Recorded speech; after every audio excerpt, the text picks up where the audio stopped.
Os doentes, de Augusto dos Anjos. Como uma cascavel que se enroscava, a cidade dos Lázaros dormia. Somente, na metrópole vazia, minha cabeça autônoma pensava. Mordia-me a obsessão má de que havia, sob os meus pés, na terra onde eu pisava, um fígado doente que sangrava e uma garganta de órfã que gemia. Tentava compreender, com as conceptivas funções do encéfalo, as substâncias vivas que nem Spencer nem Haeckel compreenderam. E via em mim, coberto de desgraças, o resultado de bilhões de raças que há muitos anos desapareceram. 2. Minha angústia feroz não tinha nome. Ali, na urbe natal do desconsolo, eu tinha de comer o último bolo que Deus fazia para minha fome. Convulso, o vento entoava um pseudo-salmo, contrastando, entretanto, com o ar convulso. A noite funcionava como um pulso, fisiologicamente muito calmo. Caíam sobre os meus centros nervosos, como os pingos ardentes de 100 velas, o uivo desenganado das cadelas e o gemido dos homens bexigosos. Pensava. Em que eu pensava, não perguntes. Mas, em cima de um túmulo, um cachorro pedia para mim água e socorro, a comiseração dos transeuntes. Bruto, de errante rio, alto e hórrido, o urro reboava. Além, jazia aos pés da serra, criando as superstições de minha terra, a queixada específica de um burro. Gordo adubo de agreste urtiga brava, benigna água, magnânima e magnífica, em cuja álgida unção, branda e beatífica, a paraíba indígena se lava. A manga, a ameixa, a amêndoa, a abóbora, o álamo e a câmara odorífera dos sumos absorvem diariamente o ubérrimo húmus que Deus espalha à beira do teu tálamo. Nos de teu curso, desobstruídos trilhos, apenas eu compreendo, em quaisquer horas, o hidrogênio e o oxigênio que tu choras pelo falecimento dos teus filhos. Ah, somente eu compreendo, satisfeito, a incógnita psique das massas mortas que dormem, como as ervas, sobre as hortas, na esteira igualitária do teu leito. O vento continuava, sem cansaço, e enchia com a fluidez do eólico issope, em seu fantasmagórico galope, a abundância geométrica do espaço. Meu ser estacionava, olhando os campos circunjacentes. No alto, os astros miúdos reduziam os céus sérios e rudos a uma epiderme cheia de sarampos. 3. Dormia embaixo, com a promíscua véstia do embotamento crasso dos sentidos, a comunhão dos homens reunidos pela camaradagem da moléstia. Feriam-me o nervo óptico e a retina, aponevroses e tendões de Aquiles, restos repugnantíssimos de bilis, vômitos impregnados de ptialina. Da degenerescência étnica do ária se escapava, entre estrépitos e estouros, reboando pelos séculos vindouros, o ruído de uma tosse hereditária. Oh, desespero das pessoas tísicas, adivinhando o frio que há nas lousas! Maior felicidade é a destas coisas, submetidas apenas às leis físicas. Estas, por mais que os cardos grandes rocem seus corpos brutos, dores não recebem. Estas, dos bacalhaus o óleo não bebem. Estas não cospem sangue. Estas não tossem. Descender dos macacos catarrínhos, cair doente e passar a vida inteira com a boca junto de uma escarradeira, pintando o chão de coágulos sanguíneos. Sentir adstritos ao quimiotropismo erótico os micróbios assanhados passearem como inúmeros soldados nas cancerosidades do organismo. Falar somente uma linguagem rouca, um português cansado e incompreensível. vomitar o pulmão na noite horrível em que se deita sangue pela boca, expulsar aos bocados a existência numa bacia autômata de barro, alucinado, vendo em cada escarro o retrato da própria consciência. Querer dizer a angústia de que é pábulo e com a respiração já muito fraca, sentir como que a ponta de uma faca cortando as raízes do último vocábulo. Não haver terapêutica que arranque tanta opressão, como se com efeito lhe houvessem sacudido sobre o peito a máquina pneumática de Bianchi. E o ar fugindo, e a morte a arca da tumba a erguer, como um cronômetro gigante, marcando a transição emocionante do lar materno para a catacumba. Mas vos não lamenteis, magras mulheres, nos ardores danados da febre ética, consagrando vossa última fonética a uma recitação de misereres. Antes levardes ainda uma quimera para a garganta onívora das lajes, do que morrerdes hoje, urrando ultrajes contra a dissolução que vos espera. Porque a morte, esfriando-vos o rosto, consoante a minha concepção vesânica, é a alfândega, onde toda a vida orgânica há de pagar um dia o último imposto. 4. Começara a chover. Pelas algentes ruas, a água, em cachoeiras desobstruídas, encharcava os buracos das feridas, alagava a medula dos doentes. Do fundo do meu trágico destino, onde a resignação os braços cruza, saía, com o vexame de uma fusa, a mágoa gaguejada de um cretino. Aquele ruído obscuro de gagueira, que à noite, em sonhos mórbidos, me acorda, vinha da vibração bruta da corda mais recôndita da alma brasileira. Aturdia-me a tétrica miragem de que naquele instante, no Amazonas, fedia, entregue às vísceras glutonas, a carcaça esquecida de um selvagem. A civilização entrou na taba em que ele estava. O gênio de Colombo manchou de opróbrios a alma do Mazumbo, cuspiu na cova do Morubixaba. E o índio, por fim, adstrito à étnica escória, recebeu, tendo o horror no rosto impresso, esse achincalhamento do progresso que o anulava na crítica da história. Como quem analisa um apostema, de repente, acordando na desgraça, viu toda a podridão de sua raça na tumba de Iracema.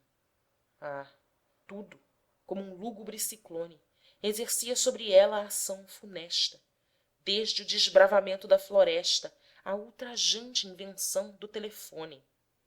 E sentia-se pior que um vagabundo, microcéfalo vil que a espécie encerra, desterrado na sua própria terra, diminuído na crônica do mundo.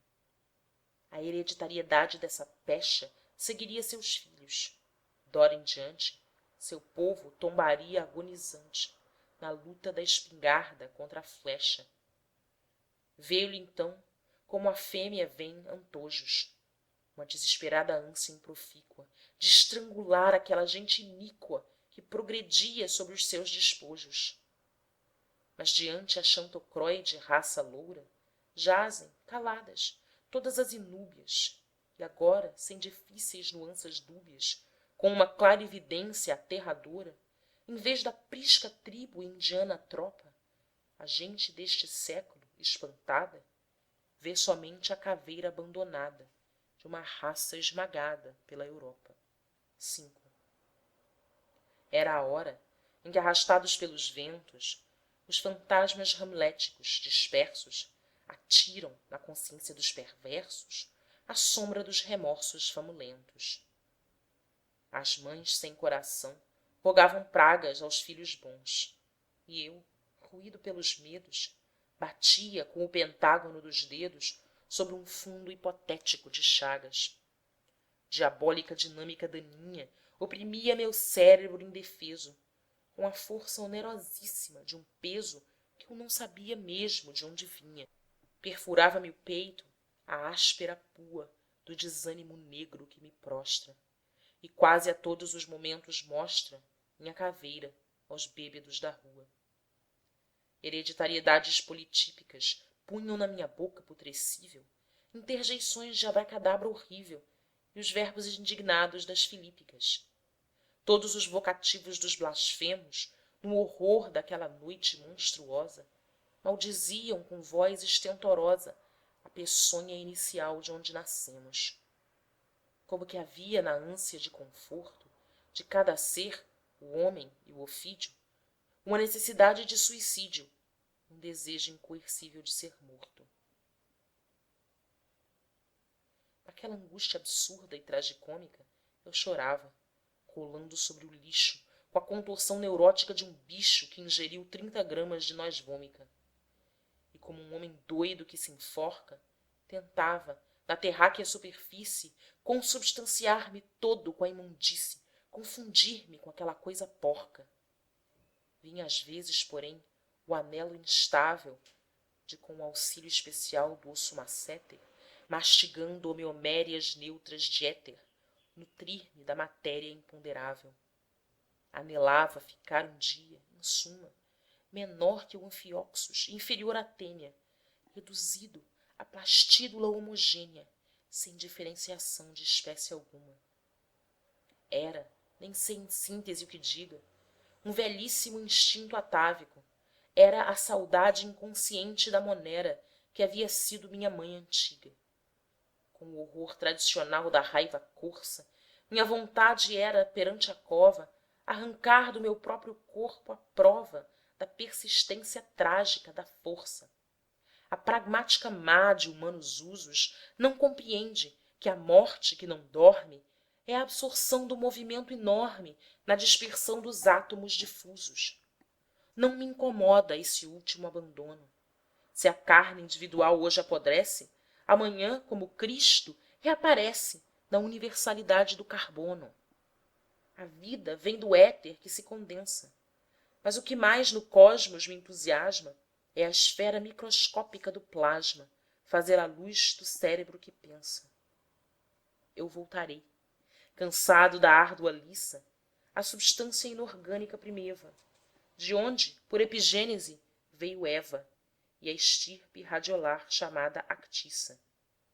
Quando eu for misturar-me com as violetas, minha lira, maior que a Bíblia e a Fedra, reviverá, dando emoção à pedra, na acústica de todos os planetas.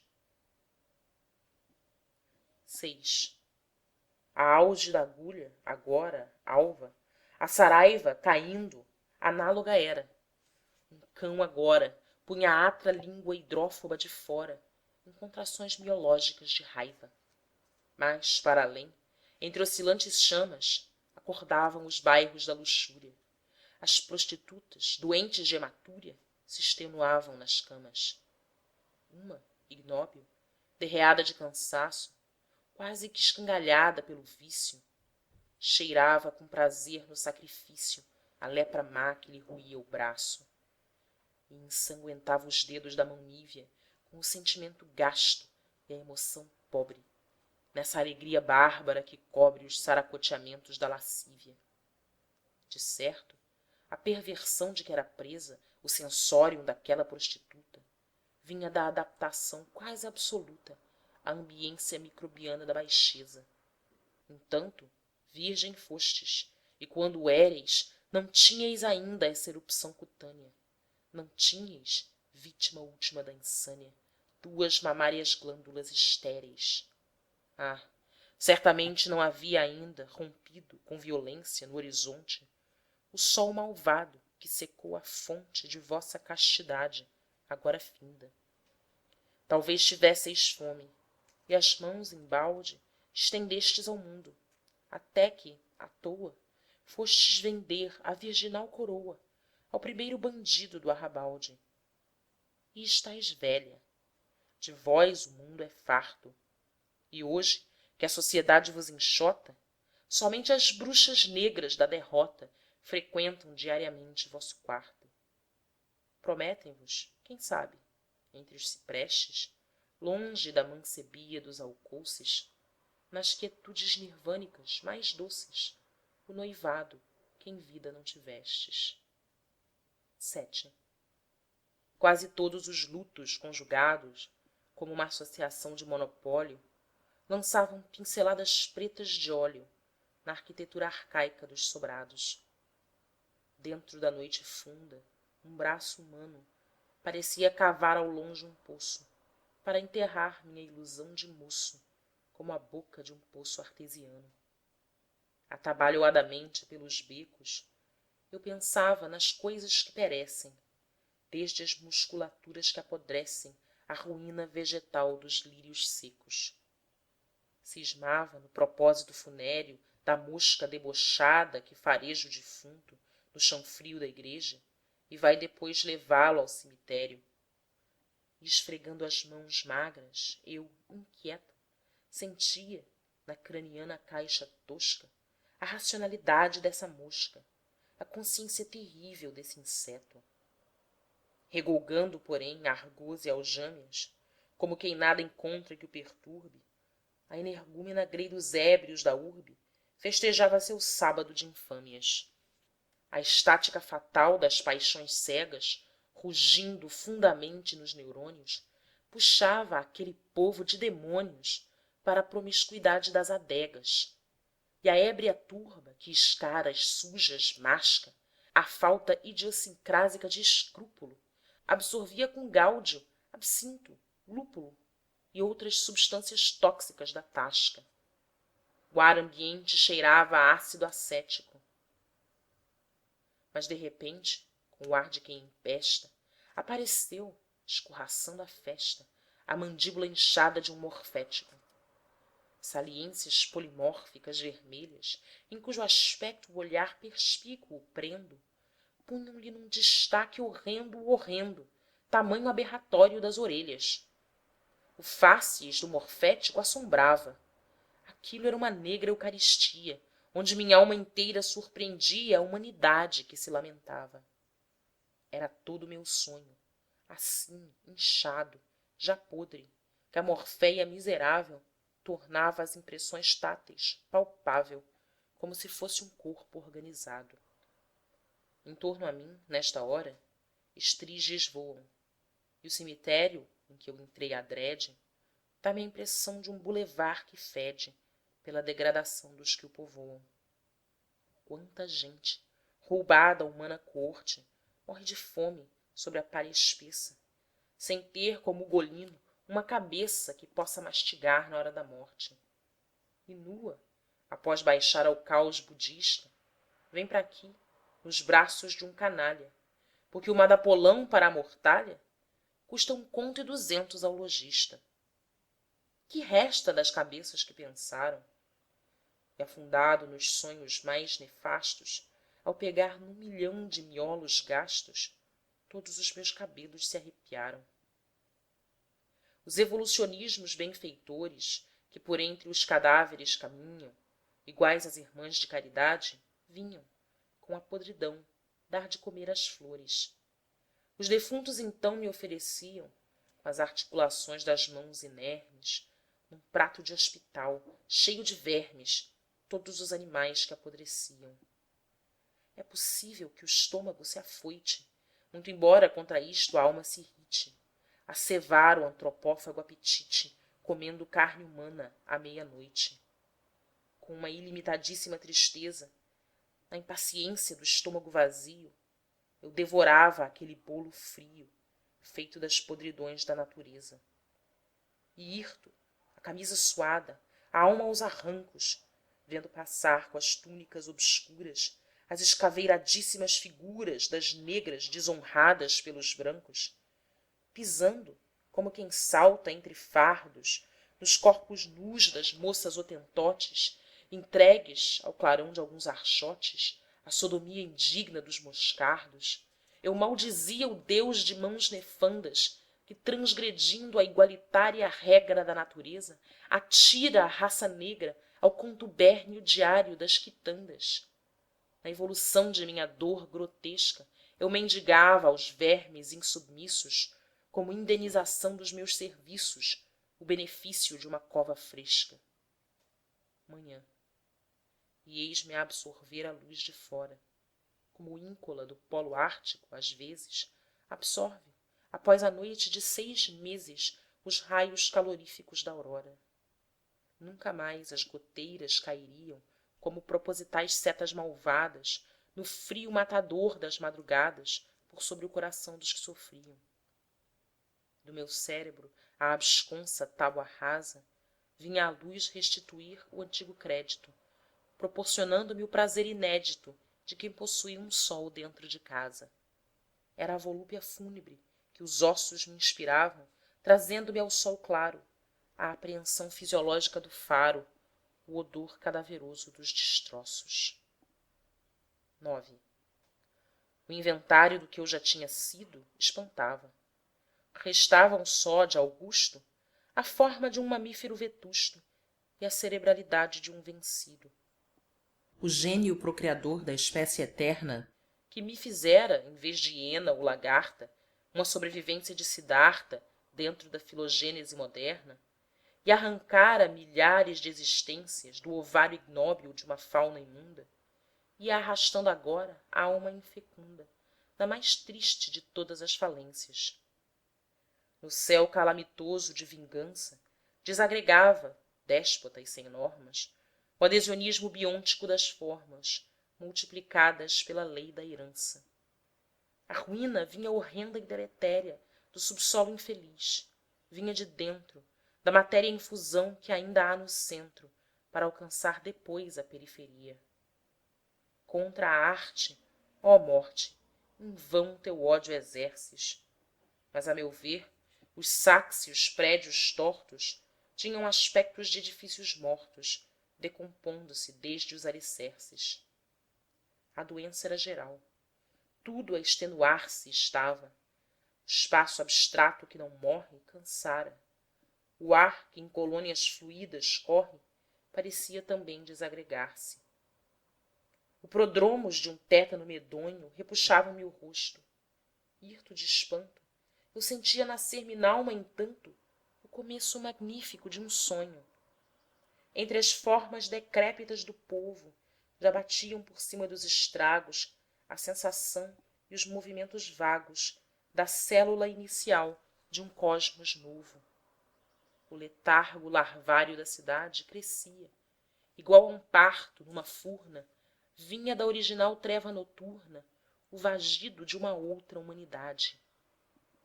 E eu, com os pés atolados no nirvana, acompanhava, com um prazer secreto, a gestação daquele grande feto que vinha substituir a espécie humana.